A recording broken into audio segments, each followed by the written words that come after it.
Welcome, Game of Thrones fans. It's me, Mark. I'm Anna. And we are here to bring you the Season 3 Q&A.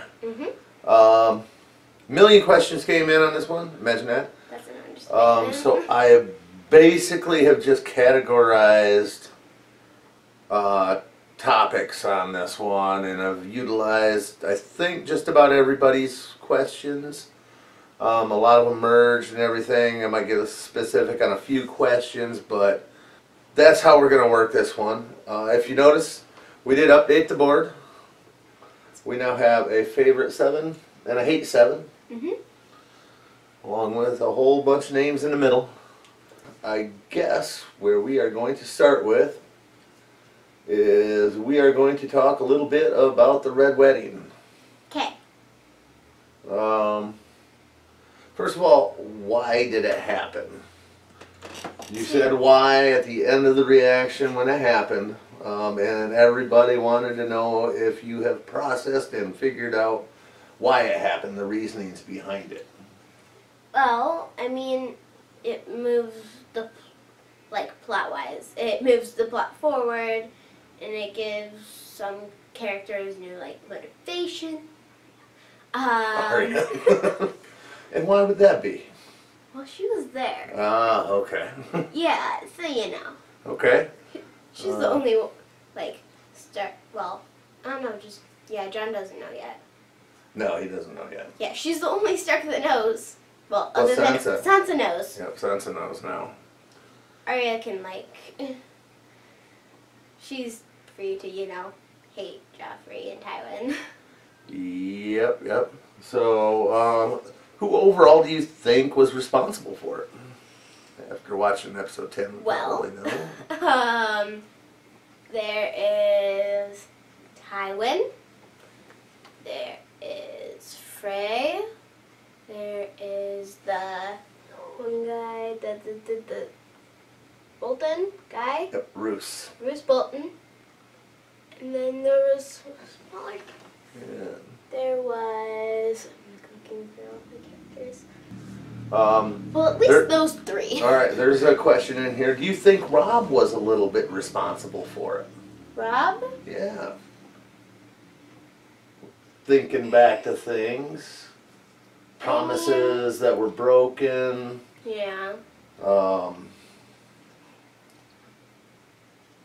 mean, For that matter, do you think maybe Kat was a little, possibly responsible? she did agree to, whole marriage thing without Robb's consent. Right, but he did consent, so. Yeah. What I was talking about on the Robb, or on the Kat front was, she let Jamie go. She let Jamie go. And that was a point where Tywin didn't really have to fear the repercussions of what he was about to do. It was something like that was attempted and failed, and they still had Jamie. Probably wouldn't have been good for Jamie. Probably not. So mistakes were made, and Tywin wanted to end the war. Yep. Say some of the foreshadowing moments. Were you wondering when Roose was actually letting Jamie go to King's Landing? When Jamie and Brienne got to Harrenhal, and Roose, one of Robb's main guys, actually let him continue to King's Landing. I didn't Or did really you catch think that, about or that. thinking about it now? I caught it, but I didn't necessarily think about that. I think he was planning on betraying Robb on all fronts. I didn't necessarily, I caught it, but I didn't realize that. Okay, and here's a little bit of a follow-up into that when I was just talking about Robb. If Robb would have married his Walder Frey's daughter instead of Talisa, do you think this would have happened, or would it have went down a little differently? It probably wouldn't have happened. I mean, Frey probably agreed to it because Robb, broke his promise. Right. That was one of the things that he was upset about. Mhm. But if you think of the chain of events, Rob got with Talissa. Okay. Kat freed Jamie, Mhm. who had killed the Karstark boy. Yep. Which had the old man Karstark mad. Uh-huh. So he ended up killing the Lannister boys. Yep. Which made And Rob mad. And Rob killed Just Karstark. killed him. All the Karstark men left. So then Rob had to go to Frey's because he needed numbers in order to do anything. Mhm. And Roose was seeing all this stuff happening. Do you think maybe like the Northern Bannermen started not trusting Rob for the decisions he was making?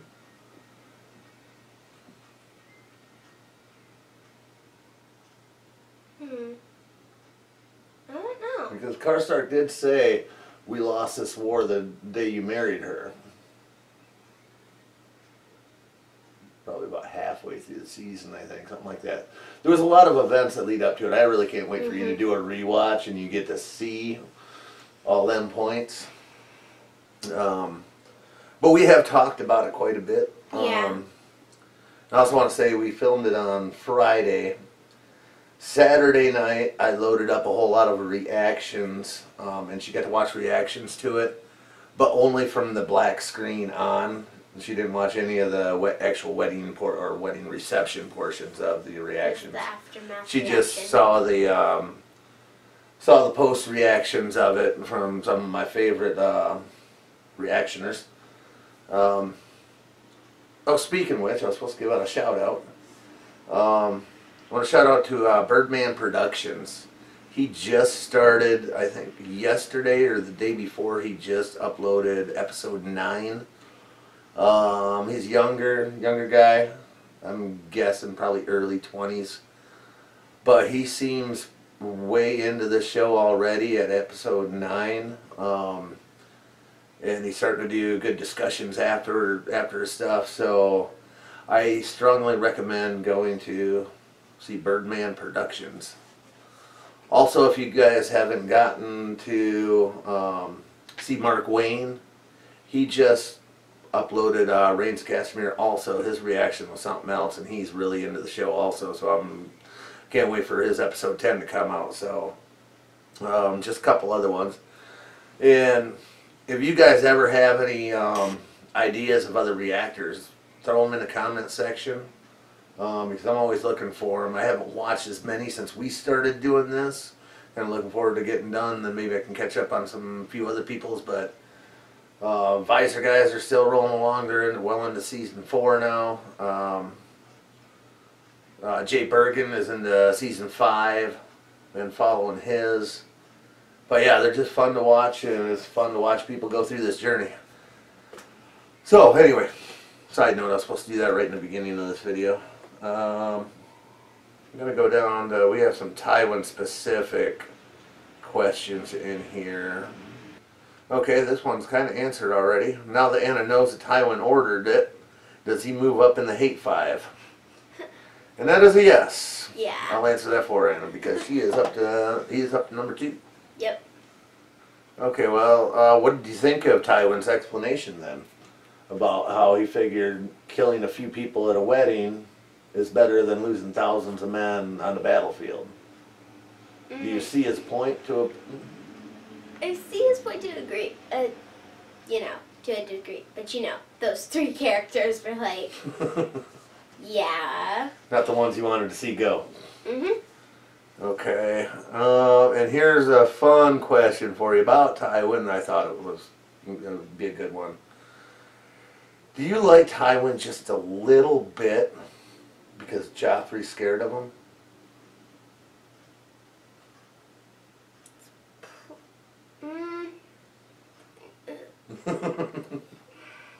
Like.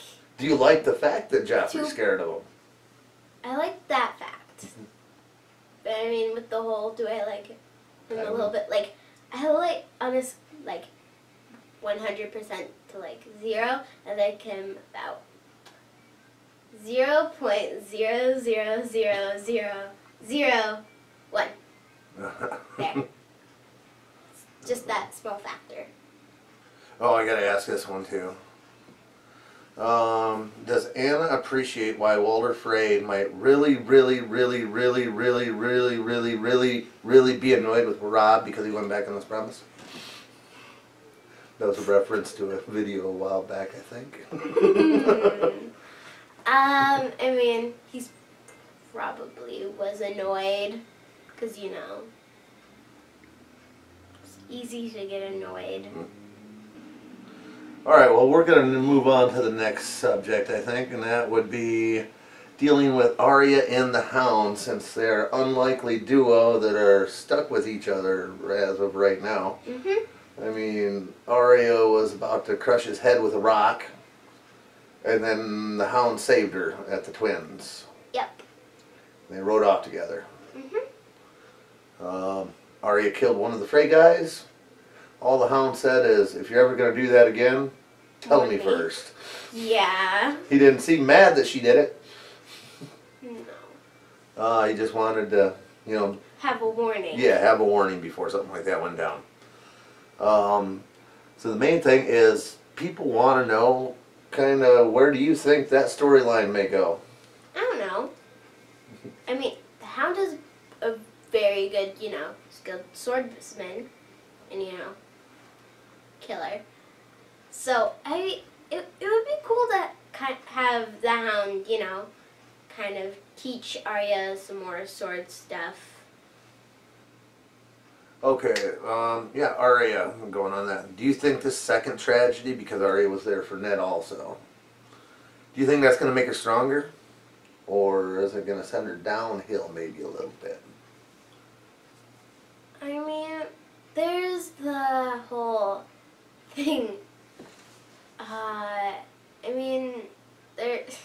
Said that like 3 times. Well, it could definitely make her stronger. I mean, it's like technically that's like 5 people in her family that got killed, and they're all on episode 9s. Those darn 9s. Because, yeah, Talisa, by marriage, is in her family, and the unborn baby was technically part of her family, too. So, you know, 5 people. Yeah, she didn't know about Talisa and the baby, but... Yeah, still. Okay, well, here's, you kind of touched on part of this question already. Arya's encountered a lot of strong male characters on her journey so far. Syrio Forel, Yoren from the Night's Watch, Jaqen H'ghar, and even Tywin. What does Anna think of the Hound now? And will Arya be safer in his company?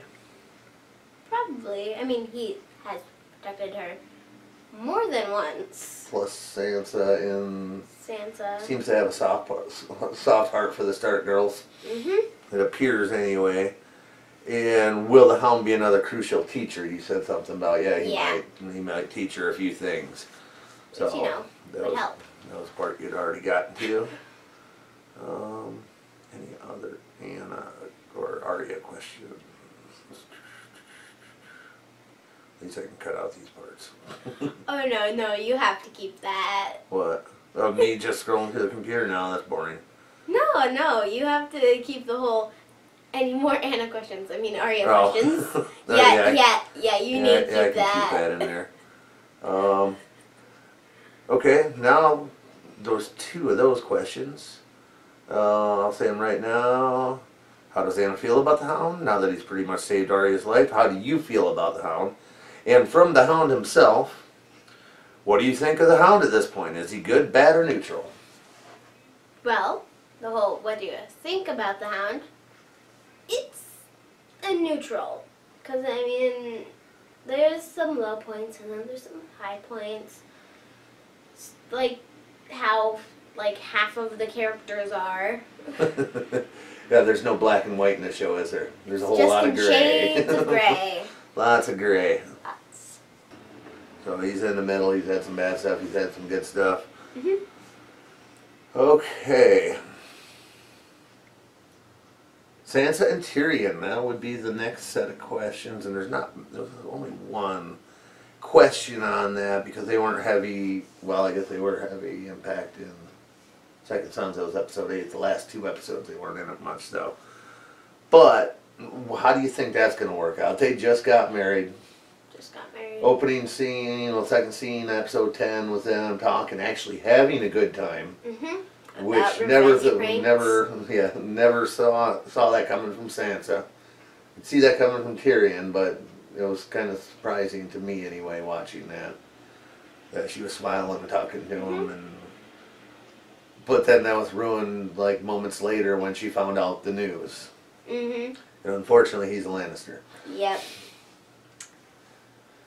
So how do you think they'll move forward? Is it possible for them to grow a relationship at this point in time, or do you think it's going to be at a standstill still? Obviously, I mean, they're not gonna actually like each other, but like they'll probably become friends. Which, yeah. Going to become friends. Okay. Everybody felt so bad when you were hoping for the Stark reunions, especially in episode 8. You kept mentioning how everybody was coming together. So close yet so far. When will we see a Stark reunion? I have no idea. These Starks are like, they're never getting back together. Okay. And we want your opinion. If there is a Stark reunion at some point in time, who would you want the reunion to be? All of them. Well, I know all, but if we're gonna pick, you gotta pick 2. They're all everywhere. What's the odds of them all showing up at the same spot at the same time? Okay. Well, yeah. But I mean, Rickon and Bran, they could get reunited. Yeah. Along with Jon. Because they're in the same general area. Yeah. And then, after probably a while, Arya and Sansa might find each other. And then, yeah. So I think Arya and Sansa might find their way back to each other, and then Bran, Rickon, and Jon. Okay. Is that who you want to be first, or? I mean, it's more possible. It's more I want all of them to. Right, you want them all. Yeah. But I mean, it's more likely that those 3 would combine, though, with the whole Jon being back at the wall and Bran being above the wall. It's more likely for them to, join first, and then Rickon join the group after, like, a letter to Osha or something. All right. Covers the reunion. Here's the big question. At this point in time, we're 3 seasons in. We don't know the answer to this because the show is not over. Mm-hmm. Who do you think is going to sit on the Iron Throne at the end of season 8? It's very difficult. I mean, all of you have a lot more information than me. And you know who's alive and new characters. All in by the end of season 7, and it's kind of hard because this show can kill off main characters and make new ones so quick. Yes, they can. Who knows? There might be like half of these characters. Hopefully not, but like half of these characters could be like dead or just kind of avoided the rest of the show for like after like season 4 or season 5 or season 6 or season 7, and like we'll never see them again. And then there could be new characters, and then this is a question for like season 7 Q&A. Oh no, but we want to know, what do you think now? Pick one name. You were hard to. Yeah. Will it be Dany? Will it be Joffrey? Will it be Cersei? Need one name from the list of characters that you know. We have a massive list. Is the Yeah. Hound gonna end up on the Iron Throne by the That end? sounds a little less likely. Mance Raider. Go through some of your favorites. Maybe Tyrion. Tyrion. Maybe Littlefinger. He has his nose into everything. How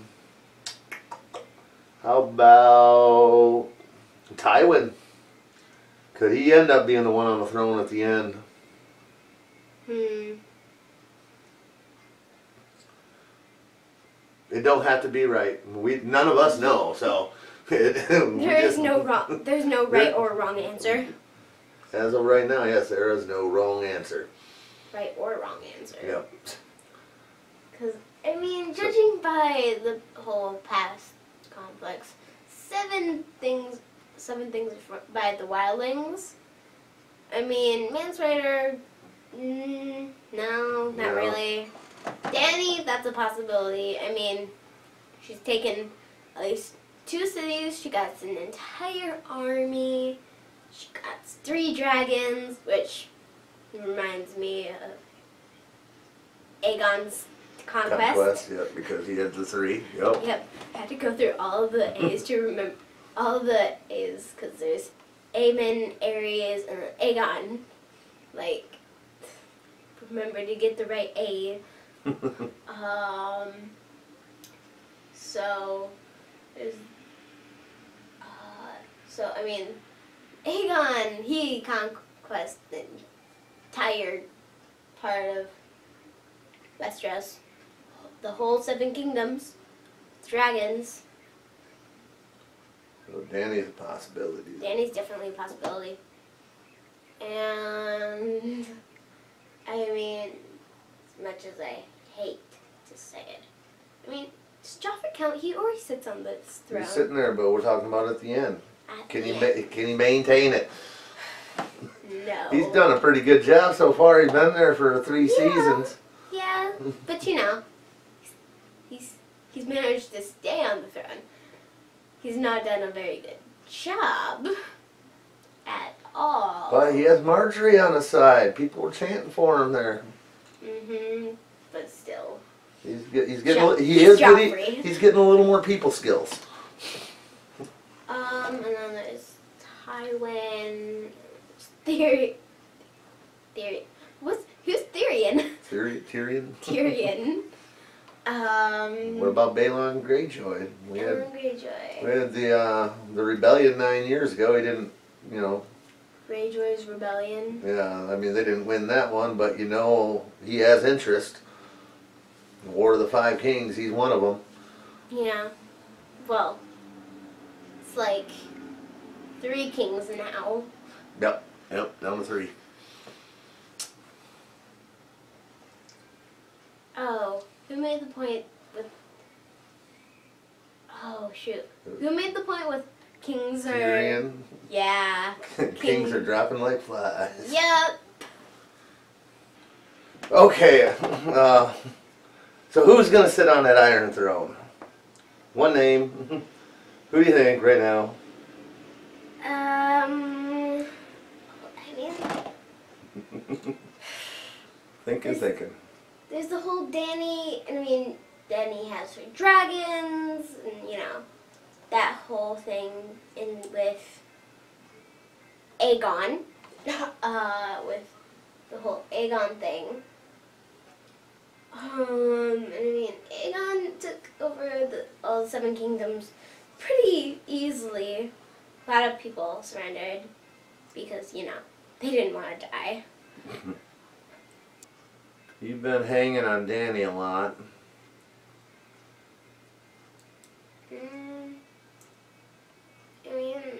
Targaryens will rule it all in the end.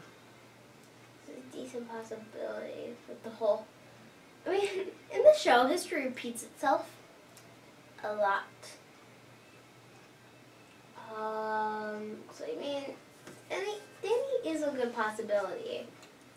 She's definitely up there with the possibilities. Final answer? I guess. Alright, final answer. Alright. Oh, this will be an easy one for you. Who's on your Game of Thrones kill list? On that note, what you were just talking about, I think I know two of them. Yeah, that's pretty well defined. Let's see. Let's go with this. If they're on my hate list, they're on my kill list. All right. Okay, here's another one that you'll have to think about. In general, what do you think Dany's plans are? She has a couple cities, she has an army, she has dragons. Do you think she's going to hang out in Essos, or do you think she's ready to head to Westeros? Overall, the series, or just like season 4? In season 4. In season 4? Yeah. I think season 4 will be more of like her journey across Essos to like the Narrow Sea area. Seems more likely because that is a very far distance. So it might take up the whole of season 4, which you might be able to get like new friends, new enemies, that whole stuff. She'll have some stuff happen along the way. Yeah. But she'll stay in Essos Okay. for that time. Alright, Theon. We've seen Theon burn a couple boys. Seen Theon cut off Sir Roderick's head. He's done some bad things. He betrayed Robb. And then he's been being tortured for a season. What's your feelings on that? Has he paid for his sins, I guess? Or does he deserve more of it from that dude, Ramsay? Well, in my honest opinion, Ramsay might be going a little overboard with the whole torture thing. Little? A little. Yeah. I think the last, big torture part was a little, well, yeah, no, little's not the word to use. A lot overboard. Yeah. But I mean... Theon will definitely never be the same. Nope. Both physically and mentally. I swear, Karma's out to get Theon, and Karma should be focusing on Joffrey. Joffrey and Tywin. Just like those are the two characters that need the most karma. Alright, so Anna, are you hooked on the show now? Well, what do you think? I think you are. Like I said, it took 5 minutes for you to get to the history and lore after we watched episode 10. Yeah. And you were on the computer watching history and lore because you were finally able to. Yep. So I think you just might be hooked. Just a little. Well, Before you change the subject. okay. Okay, I literally just remembered this. I almost forgot. Got it? I have my math notebook. Cause yeah. So you have Game of Thrones notes in? Maybe. But I mean, in the whole history and lore, one small crucial detail kind of caught my ears. It was the guy who played Thorson Mir. He did. It was that part. He did the commentary. Yeah. So I mean, okay. It's a prophecy. What is it with the shows I watch and prophecies? It's like almost all the shows I watch, there's just prophecies everywhere. Let's see. According to prophecy, our champion will be reborn to wake dragons from stone. Wonder who they're talking about. And reforge the great sword Lightbringer that defeated the darkness those thousands of years ago.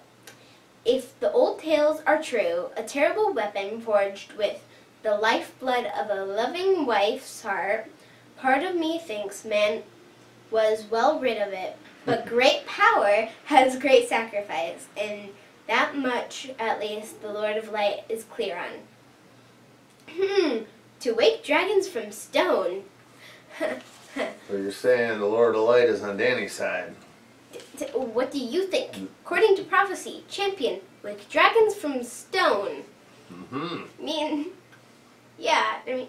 dragons probably are a great weapon against whites. Imagine probably not gonna hurt. Yeah. Then Definitely won't hurt. reforged the great sword Lightbringer.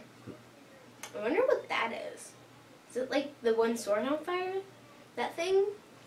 'Cause I mean, Stannis kind of. Oh yeah, back pulled in the that beginning. Back in the beginning of season 2. Because I mean, great sword Lightbringer. When I think of light, I kind of think of lights, and then So on that note, the next thing I think of is like fire. But you know. On that note. I was gonna say I don't want to bring it up, but we didn't talk about the potential of Stannis being on the throne when we're going through that conversation. And as we know, he follows the Lord of Light, and though I mean this whole champion wake dragons, it seems like the Lord of Light's on Danny's side. yeah. Or at least Okay. supports Danny. Because I mean, So you're still going prophecy. with Danny. Still going with Danny then. All right. So at Statement. this point in time, would like you to rank the 3 seasons so far. First, second, and third. Seasons. What you like the best? Well, rank the 3 seasons. You put the 3rd season's last. I mean, they killed Killed everybody. Technically, yeah, they killed everyone practically. So yeah, 3 is 3rd place out of the 3 seasons I watched. So yeah, last. And then, so I mean, I do like season 1. I mean, that first episode, all the Starks in one place. And episode 2. They are not in the same place And- anymore. And then there's also Ned dying. Then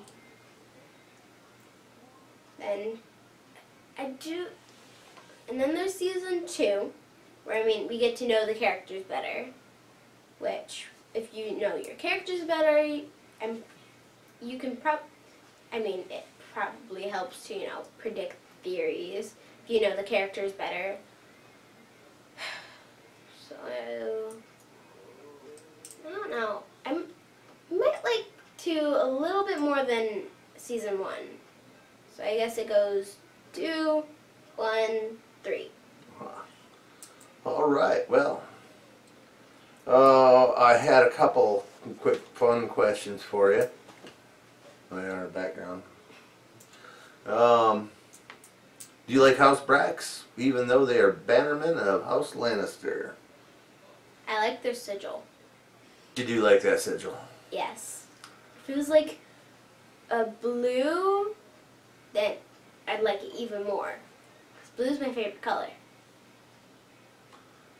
Will there be unicorns? On that note, in this show. Well, better hope it does. Yeah. Undead unicorns, that's what I want. Undead unicorns. I don't care. Somebody had a comment probably about 6 or 7 episodes ago that said Undead Unicorns would be an awesome band name. Undead unicorns. That's the whole fantasy and more or less goth tone to it. And rock. Could be a great name for a band. Well, I don't care if it's alive. Undead. Dead, maybe I'd care about, because, it's a dead unicorn. But if I see a unicorn, that's going to make my day. In real life, in Game of Thrones, It's just gonna make my day if I see a unicorn. All right. So yeah, I really hope it has a unicorn in season 8. Here is another little question for you.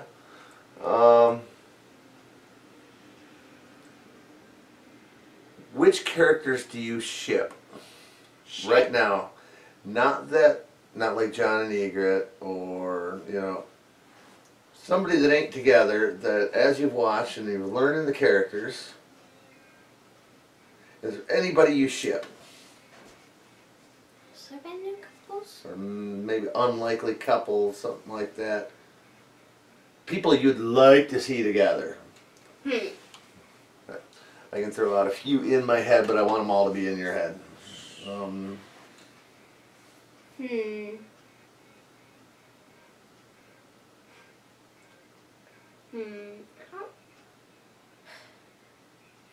mean, pretty much the whole shipping thing. With the whole shipping thing, I've said like almost all of the potential and canon ships. What ships? You know, canon ships. Canon ships. I have no idea what you're talking about. Canon means the show actually says it. Oh, okay. I didn't know that. I'm old.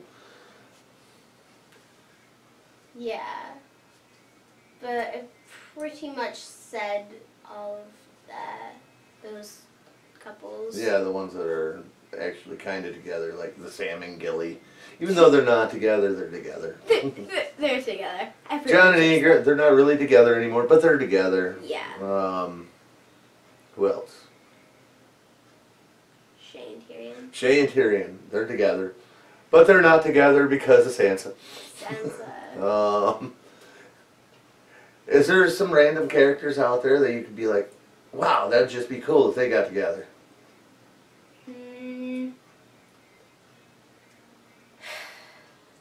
One ship.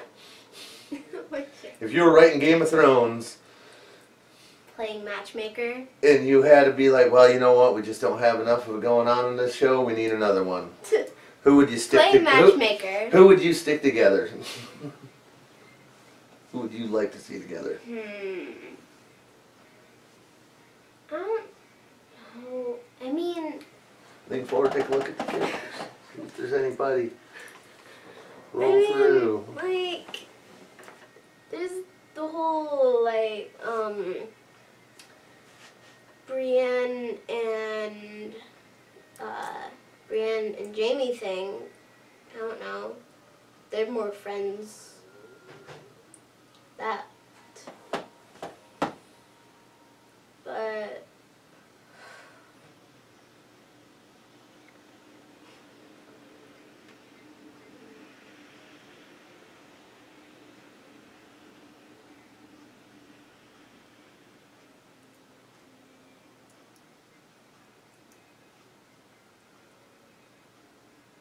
guess I might go with Brienne and Jaime. Brienne and Jaime. 'Cause I mean, they got along at the end anyways. yeah. Jaime don't really need Cersei anyway. That's just wrong. Yeah. Guess All right, yeah, we didn't like Jaime when he was with Cersei, so but then we started liking Jaime when he was hanging out with Brienne. She was good for him. Okay, well, hey. I had a question for myself. It wasn't my question, it was somebody else asking me. A couple people noticed me being apprehensive a little bit, a little uncomfortable during that scene. They were wondering what I was thinking up to and during episode 9.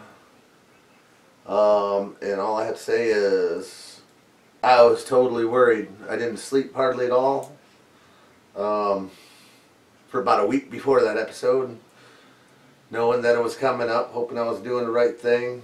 Thought I was doing the right thing when we started, and apparently I did, because she's still talking to me and she still likes me. So